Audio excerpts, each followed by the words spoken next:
Qadrli dostlar, hurmatli әріптестер, biz distinguished friends, distinguished colleagues, we are having this session during the Astana Finance Day және қоғамдағы on knowledge, қандай керекті пиғылдарды білім арқылы, тәрбие арқылы қалыптастыруда өзіміздің сұхбатымызды жалғастырамыз. Уважаемые друзья, мы продолжаем. Distinguished friends, we continue our panel session, and this one is devoted to the role of education and community in combating the destructive trends happening at the moment in destructing the balance of environment and to the damage which is caused now, and what could education do and our collective actions to address all these big issues. Environment, as one of the public persons said, is the enhanced actions of the human beings to make our lives worse on the earth. And here we have a representative from Tatarstan, and I would like to quote a well-known football player. He said that until we get into the global catastrophe, the humans will not get into something seriously to improve it. And we hope that we will preserve at least something from what is available. Our educators are paying a lot of attention to advocating the environmental thinking among the pupils, students, and the kids. It is important to put together the common view and common strategy related to the climate change and to some common approaches to education in the energy sector related to the environment and consumer-based behavior. And here we would like to look more carefully at the role of collective actions and to involve a big number of stakeholders, actors into this process, to develop certain social, digital methodologies, tools, and platforms so that we could put together the proper values for the growing generations. So what we can do now to enhance the environmental and climatic literacy together with digital literacy and other skills and literacies.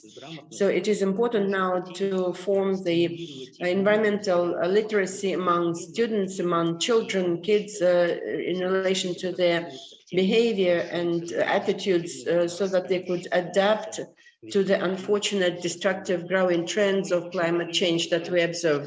Therefore, I'm very happy to welcome the speakers today, experts. I'd like to introduce them quickly. Mr. Ulrich Volz is the director of the Sustainable Finance Center, very reputable and very serious center, School of Oriented Studies, the well-known prominent school of specialized in studying Asia, Africa, and Middle East. Elmira Obry, CEO of the Bureau of Lifelong Learning of AIFC, and today she is a host. And Mr. Timirkhan Alishev, our friend and from Tatarstan, Director for International Relations of Kazan University, Nurmukhammed Dossybayev, a well-known expert in education, founder of Astana Garden School here in Nur-Sultan, and Aizhan Ryskulova, coordinator of Kazakhstan Association of Waste Management, Kazwaste.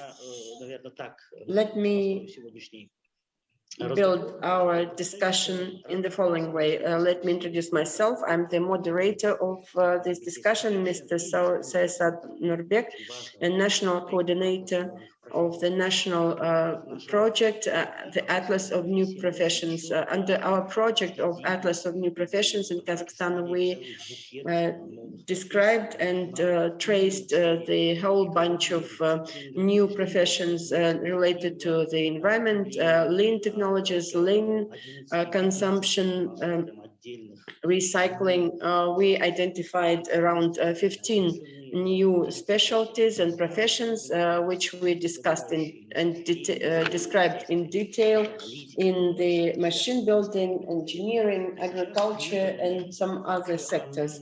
And now the requirements to the analysis of the production processes, to the technologies, and to organizing production processes, recycling, transition to the other levels of consumption, and the circular types of operations is now very robust, and it is one of the key requirements, and it is one of the new major mega trends, and the companies will no longer be able to operate using the old dirty technologies to produce their products. And we are now getting into the very boosting discussions of the introduction of the European carbon tax, which can have a painful effect, and because based on the very preliminary estimate of the major impact of this tax is that it will require more than a dozen of trillion of dollars to retrofit our sectors. Now I would like to give the floor to Mr. Ulrich. I'm wondering if the translation are all right. Dr. Volz, can you hear? Was translating okay? Yes, it works very well. Great. So it gives me great pleasure to give the first floor to you, to yourself. Thank you. Volz is a founding director of Center for Sustainable Finance and Reader in Economics at the renowned School of Oriental and African Studies. I've just a quick, it's not even a question, a quick comment. I was skimming through your YouTube interviews, and the one of the speeches you gave that struck me most was that the COVID, the pandemic, was just a prelude, was just the beginning of a global environmental disaster. So if you could elaborate on that. Yeah, first of all, thanks a lot, Sayasat, for having me. It's really a really great pleasure to participate in the Green Growth Forum during the Astana Finance Days, and warm greetings from London.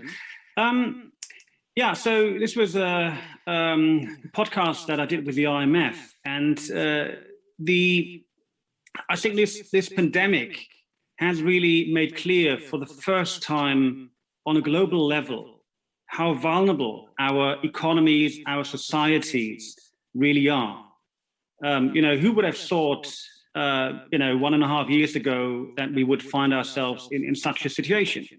Well, we did, of course, have scientists who warned exactly of this kind of pandemic. And so it really shouldn't have come as a surprise, but it did. And we were utterly unprepared. And there is, of course, a great parallel to climate change. Climate scientists have been warning of climate change since the 70s, and they have been remarkably precise, in fact, in modeling climate change and predicting effects. And of course, there's a lot of uncertainty in climate science, but we do know what the problem is, and we actually also do know what the solution is. And importantly, we have the solutions. And I think the pandemic now has, for the first time, brought a sense to everyone, okay, there's something wrong, there's something fundamentally wrong, and we need to adjust. And so in a way, it's just this feeling of personal experience that makes a big difference, where I think most of us have realized we can't just continue with business as usual. And the truth is, we have only a decade or so left to very fundamentally change the way we run our economies. We have to decarbonize our economies. And this is a huge challenge. This is not just some minor changes here or there. We really have to change fundamentally how we go about things. But the good thing is, as I said, we do have the solutions. We have, for example, now renewable energies, low carbon energies that are more cost efficient than fossil fuel-based energies. We just need to make sure that we deploy this technology. And this is where also the financial sector comes in. And this is the area where I work on very extensively. For the time being, the financial sector, if I may put it this way, is still part of the problem. The financial sector is financing huge amounts of investment in fossil fuels, coal, oil, gas, and so on, and far too little money is flowing into kind of the green, sustainable areas. And so we need to align the financial system with sustainability, and here we need some major changes. And we have luckily seen over the last couple of years growing awareness of the risks posed by climate change and other sustainability challenges. So everyone in finance is now talking about ESG, so environmental, social, governance issues. Everyone wants to present themselves as you know, focusing on sustainability. But as a matter of fact, we are still not there. And I think we need really a culture shift in finance. So we really need to put sustainability at the heart of things. We need to have a more long-term perspective. So away from short-term orientation towards more longer-term financing investment. This is also, of course, where education comes in. And I don't know if maybe I should give you the word back to you, but I do have, of course, a couple of things to say about education as well. Please do, please do. We still have some time. Okay, great. Yes. And you will be warned. I mean, one of my assistants will warn you 1 minute when your limit is up. And then all right, good. Discussion in the end when we have questions coming in from the audience as well. Okay, wonderful. Great. So, so we need to align the financial system with sustainability, and we basically need to make sure that each and every actor in the financial system properly assesses and prices climate and other sustainability risks. And so we need to train the people in finance, retrain people in finance, but we need to start, of course, much earlier. So we have really different levels where we need to ramp up educational efforts. So let's start with primary, secondary, tertiary education. Of course, we need to make sure that our kids, do understand what's happening. So we need to start early on in kindergarten, primary school, to educate them, so that kids understand about the challenges posed by climate change. We don't want to bother these kids with sustainable finance and so on. But then certainly at university level, so tertiary education, especially in subjects that are dealing with economics and finance, we need to make sure that these people, that these students really understand what the issues are and also what the solutions are. And so I would very strongly call for mainstreaming teaching of climate issues across economics, finance degrees, and certainly specifically when it comes to finance.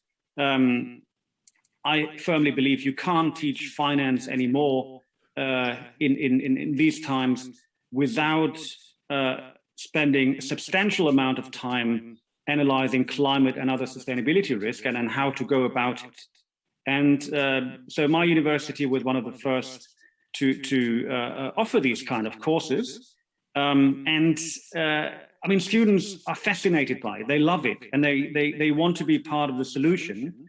And the good news is also that there is a huge demand. The financial sector can't have enough people who really understand the ins and outs of sustainable finance. So we need to make sure that sustainability issues, climate issues are really integrated into curricula at universities everywhere.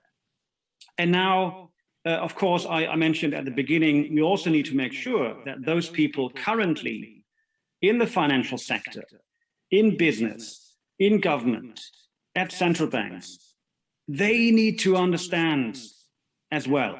So we need to put big efforts into professional training, executive training, again, this is something where so much efforts are needed, but the returns are very high. I've been, for example, or kind of me and my team, we have been running courses for central banks and also for financial corporations. There's a very strong interest, and you know, people are really craving for that kind of education, and we need much more of that. So thank you, Ulrich. Yeah, just I have to cut you here. I need to pass the word. We have only 50 minutes. That's saying I have to be really on a tight schedule. Sure. Эльмира, вы запустили одну из самых инновационных школ.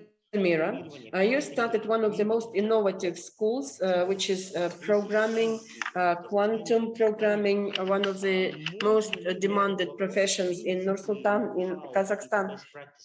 Could you share your know-how and best practices that could be used to form the innovative curricula or syllabus related to environmental safety, environmental thinking? You have a lot of experience of developing such unique curricula. Could you share your experience? You could share your screen also and start your presentations.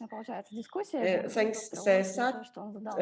We're having a very interesting discussion. I would like to thank Mr. Watson for setting up a very interesting nature to our discussion. And before we come to our developments, I would like to make a step back and to look at the correlation and mutual dependence between the economy and environment. Based on the report of 2021 on environment that was related to the global risks related to the economy, one of the key factors that were identified as the first ones are the degrading of the environment and another. And indeed, the climate change is going to be sudden and catastrophic, and we need to act as quickly as possible. And the changes would be catastrophic, and an environment is the segment that needs to be paid special attention by the industrial sector and financial sector and education as well, because everything starts with people and is done for the people. That is, everything is at the edge, at the beginning of the education, starting with the families and down to all the educational institutions. Coming back to our practice, I would like to say that we are somewhere on the peak. We are some kind of a subsidiary of the AIFC, but at the same time, we are dealing with educational issues, and we have undergone such transformation this year that we looked at the format of education in a broader sense compared to the hard skills and competences, because we consider that we need to provide the so-called life education or the so-called transferable skills. And in fact, it is the transferable skills that help looking at the economy and in environment from the wider angle. And therefore, we caused the new initiatives such as Al-Farabius, which is the school for students and school children who can help them finding their path in their professions, including financial, and getting their lives. And we plan to develop with our green department also promote environmental education. And at the AFC, we also helped out with the introduction of the environmental code, which is a landmark event for Kazakhstan. And we plan to introduce measures in environmental law so that people understand finally how environmental law functions and how it should be applied.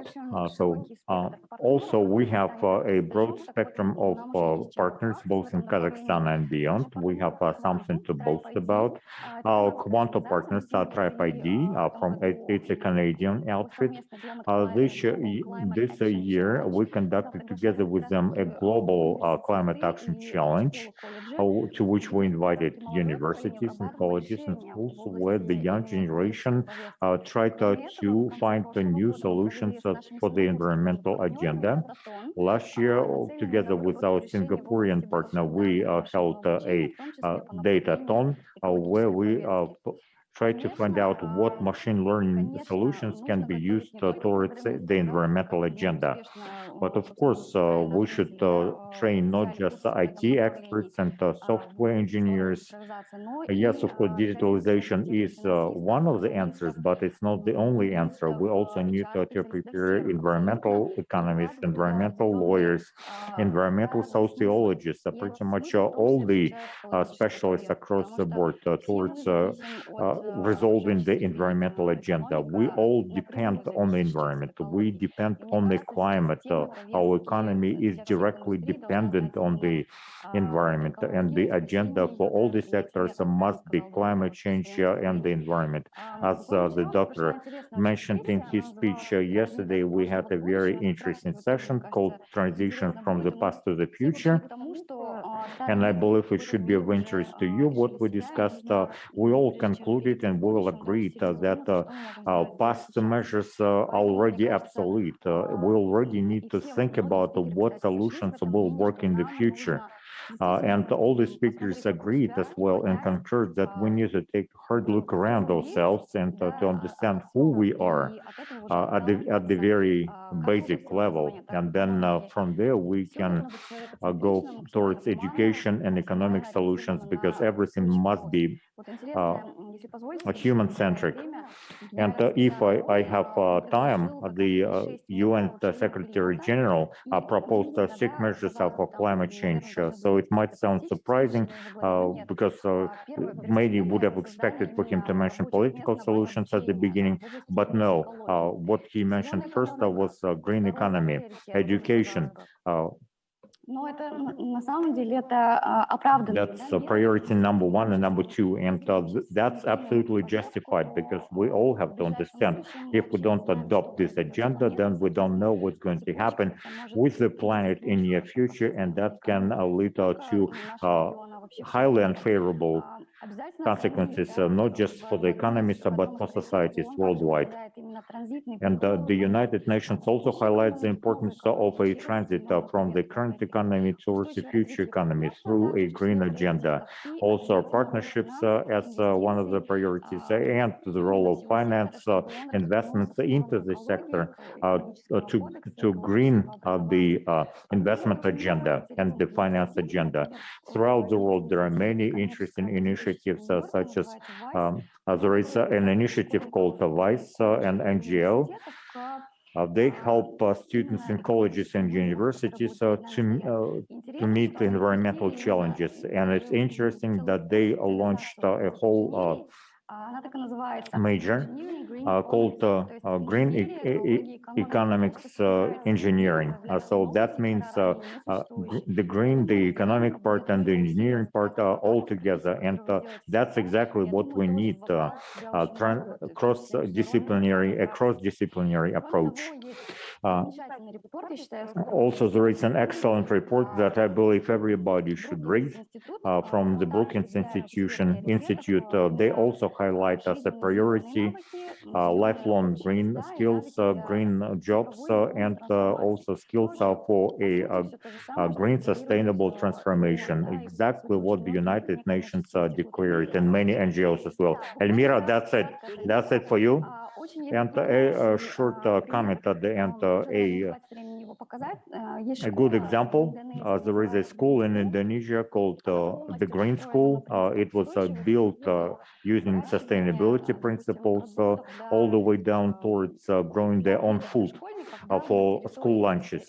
So they grown their own food. They also pursue energy efficiency, energy conservation, and ecology pretty much across the board. And in conclusion of my speech, I would like to point out that ecology and the environment, it's a broad issue.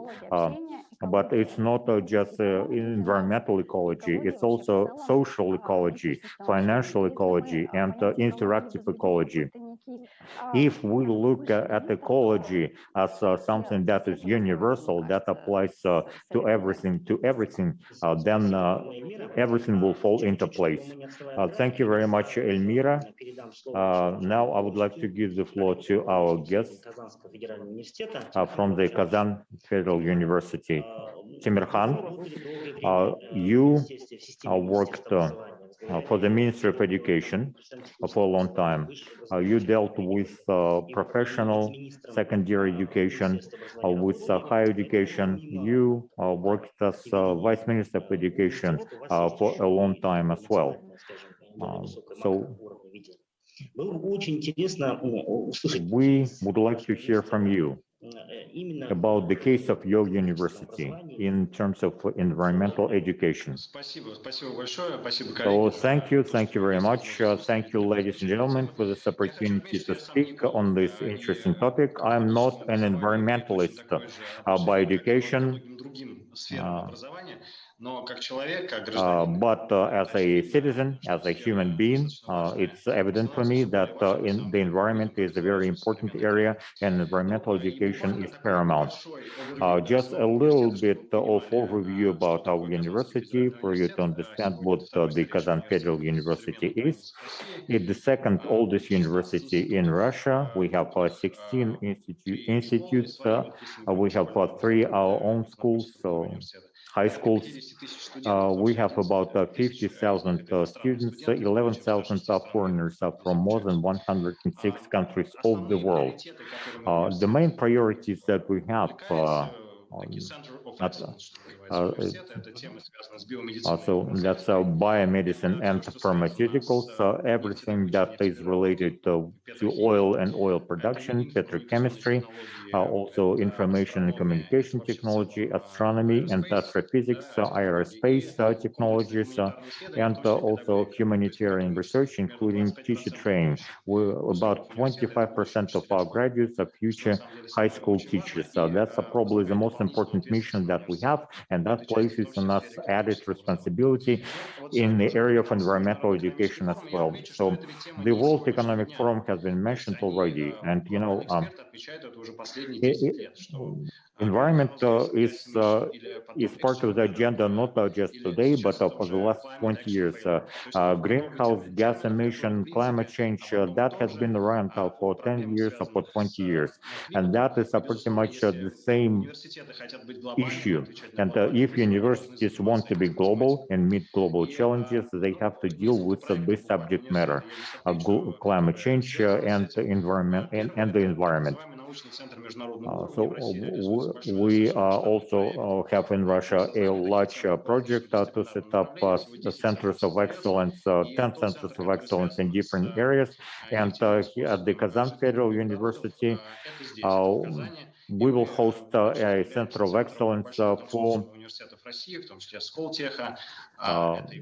hydrogen production and the use of hydrogen as a future source of energy. So this center of excellence is located at Kazan Federal University. We get a lot of funding from the federal government, from the government of Tatarstan, and also from our private partners. So it's hydrogen production, and it's also hydrocarbon production.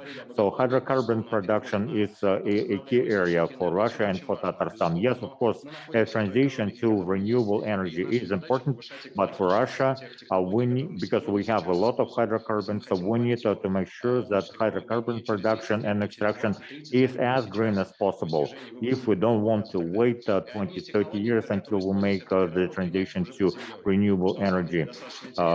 In the future, 20 or 30 years ago, 20 or 30 years from now, we need to talk about how to green up hydrocarbon production and extraction now. One of the ways is to oil processing and petrochemical production, refining underground, and then we'll be able to extract from underground gasoline instead of crude oil. And of course, that will reduce GHG emissions if refining can be done underground, in situ. So there are many different technologies like that. I would like to emphasize only this one, but this is a 10-year project, and we work with the largest petroleum companies in the world. Another interesting project in which 8 largest universities of Russia are involved. And that project has to do with carbon polygons, or carbon burial, carbon capture. This is a very important area. Of course, those countries that are industrialized in the 19th century, in the 20th century, they are mostly responsible for carbon GHG emissions. But we have to understand that rapid industrialization of the likes of China and India definitely will lead to greater GHG emissions, and we need to see what can be done in order to reduce GHG emissions here. And carbon sequestration, carbon capture is one way to reduce GHG emissions, to keep a lid on carbon emissions, on carbon production. And in the future, we will develop educational programs and also implementation of the latest research as well, and training of experts in this area. So carbon capture, that is being developed right now, pursued right now. So we have listed the regions of Russia where they will be set up carbon capture polygons. So the Atlas of Professions, these professions are listed in the Atlas of Occupations in Russia. They are environmental and ecological in nature. I will not talk about this at length. At the university, we have a Institute for Ecology and Natural Conservation. So this institute was set up a long time ago, in the beginning of the 19th century, and in 1812 this institute set up its first meteorological observatory. So we have a long tradition of environmental research, of ecological research, and we are part of the United Nations ranking in terms of climate action. There are more than 20,000 universities ranked, so we ranked in the round 200 in that ranking. And environmental management is also something that we deal with. Environmental protection management, we allow our students to major at the baccalaureate and master's level. There are also financial issues that are dealt with, and the diplomas that students receive when they graduate. These are not environmental majors diplomas, but economic degrees. It's economic degrees that graduates receive if they major in environmental management. Also, we have a network of labs, of laboratories, because our university is very strong in biology, in chemistry. So we actually work in a lot of laboratory-related activities, and in environmental protection, there is a lot of digitalization. For example, GHG emission control and monitoring is done through satellite imagery. From satellites, and you need special sensors, so that involves math, complex math and statistics, and how it's done together with our British colleagues. Here we show textbooks that we prepare and publish by Springer in environmental statistics. If you cannot measure something, you cannot control it, you cannot manage it. Maalesef çok yoğunuz. Burada kesmem gerekecek. Ya video что вы выпускник ОТ, вот это техник Evet. Поэтому тема эта очень важна. So this subject is very important, and we try to make sure that at the baccalaureate level and master's level, our graduates can calculate damages and what burden your production places on the environment. And of course, high school education. We have 3 high schools under our umbrella, and it's important to involve children at an early age and not just talk about the environment like we're doing right now. But for children, it's important to involve them hands-on, for them to give them sensors, give them some other equipment for them to measure pollution, actual pollution of the water, of the air, of the soil. So this is a network of high schools. That's a network of centers that can measure damage, that can measure pollution in the air, in the water, in the soil, etc., during the ecology and biology classes. And there are networks of schools like that in Australia, in Tatarstan, in Kazakhstan, and our schools are also a part of that global network. So they get hands-on experience, and also it raises the awareness and the understanding how it's done, what kind of damage can be sustained by the environment from different types of human activity. So that's a great example of this hands-on experience. Thank you very much. We actually, yes, Nurmukhammed, I would like to give the floor to you right now because high school education and this format of innovative education that you're building, it would be very interesting for us to see in practice what you've done. Nurmukhammed, please turn on your screen and the floor is yours. Can you hear me? Yes, so we can hear you extremely well. We can see your presentation. I also will try to be as concise as possible about our vision and what we do in our school for eco-education, for eco-awareness.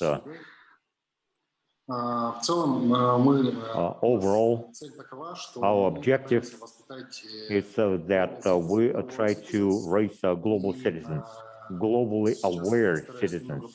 And I will try right now to share how we try to introduce it through AGS curriculum and environmental awareness.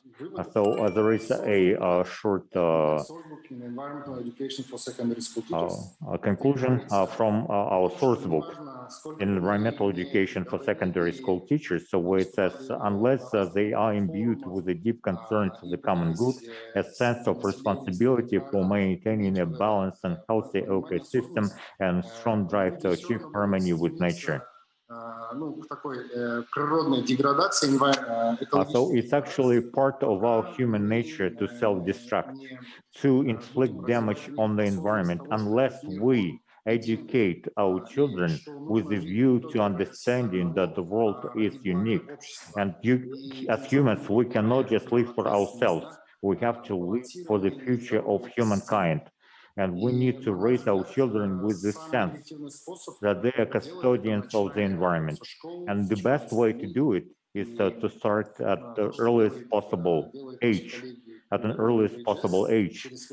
from high school. And what our colleagues from AGS do by developing their curriculum, they do it through content, through skills, and through values. It's a tripartite approach, talking about knowledge and skills. So this is done through a number of subjects such as geography, biology, chemistry. Starting from next year, we'll introduce a course called AP Environmental Science, which also will include expeditions to natural settings where our seniors and juniors who will be part of this course, they will be able to study the nature hands-on. Speaking about skills, we at AGS are looking at various skills of the 21st century, such as communicative, organizational, digital literacy, and critical thinking skills. In this presentation, you can also see the specifics of those skills. altogether, they result in the harmonious development of the personality of every student. And one of the most important skills that in this relation include mindfulness, the ones that are shown in yellow, which we mean as the mindful lives, mindful living. If you look at the specific examples, when we're talking about the values, what are the basic values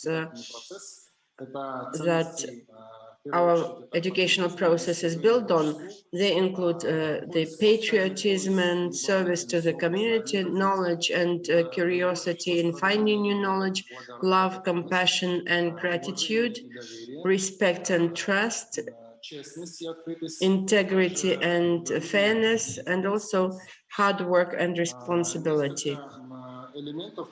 Now, there are several elements or methodologies that we use to develop all those skills and values. They include project or problem-based learning, a special course on research methods, service in action, when our students are involved in a number of projects that are of social use, and AP capstone, which we are going to implement starting from the next year with the senior students who are involved in specific projects, and they prepare a kind of diploma paper. This is a small example. Nurke, you're only given 1 or 2 minutes because we need to give time to Aizhan to make a presentation. My congratulations, you are great, and this piece of applause is for you.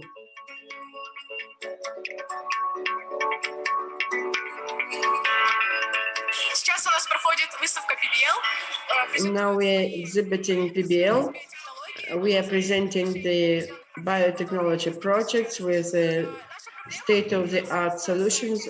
Our problem is related to the excessive use of antibiotics and the negative impact. Our method provides for various methods of prophylaxis and how the people could cope with their diseases better than those who take antibiotics.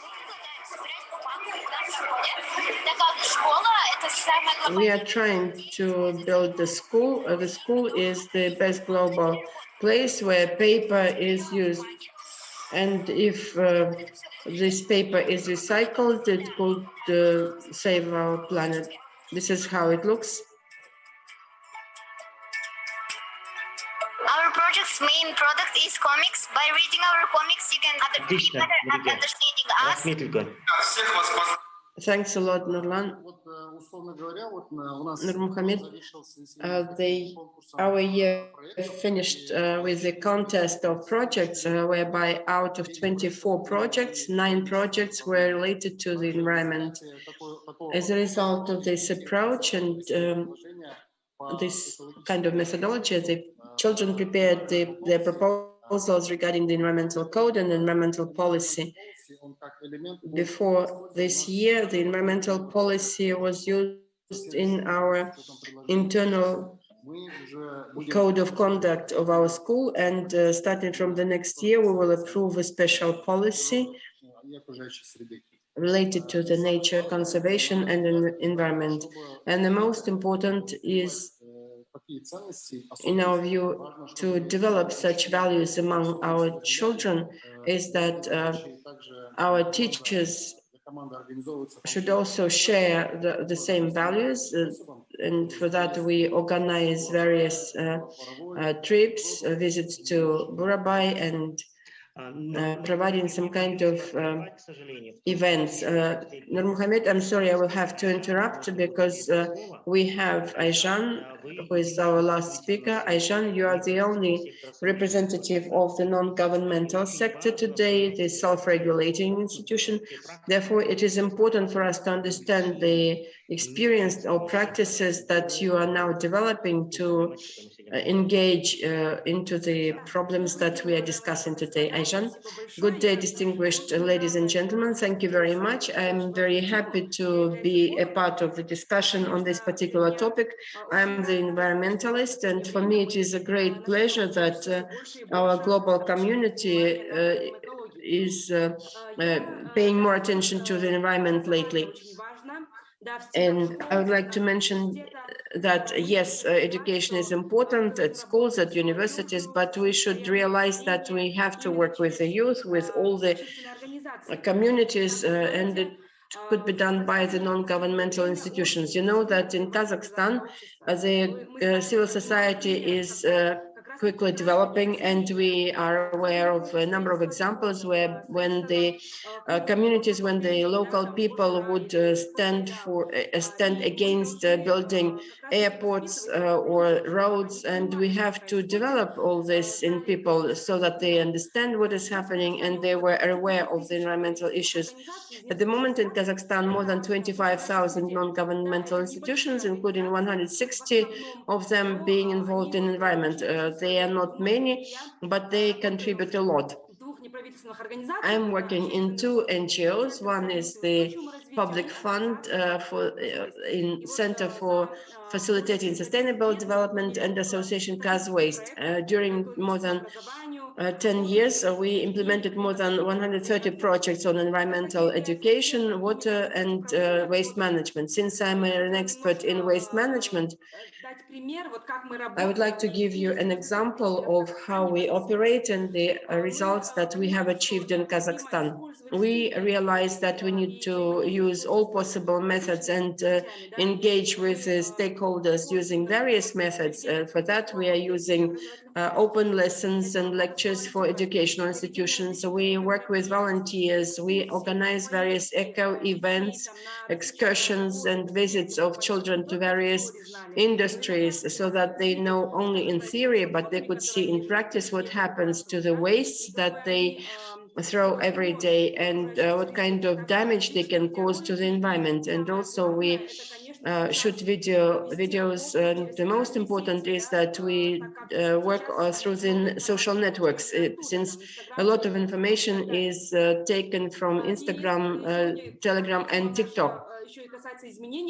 And since we are discussing today the climate change as well, I must say that wastes are one of the key sectors that contribute a lot to damage or to impact the climate change. In Kazakhstan, for us to understand the significance of the issue, every year we generate more than 6 million of municipal waste and about 1 billion tons of industrial waste. And these are great figures. And if we use and manage those wastes and industrial waste better, then we would see that since the waste landfills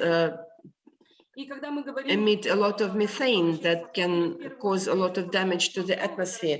When we're talking about the waste management, the first thing that comes to our mind is the separate collection of waste. And when I started discussing this 10 years ago, I was told that our people will never get into this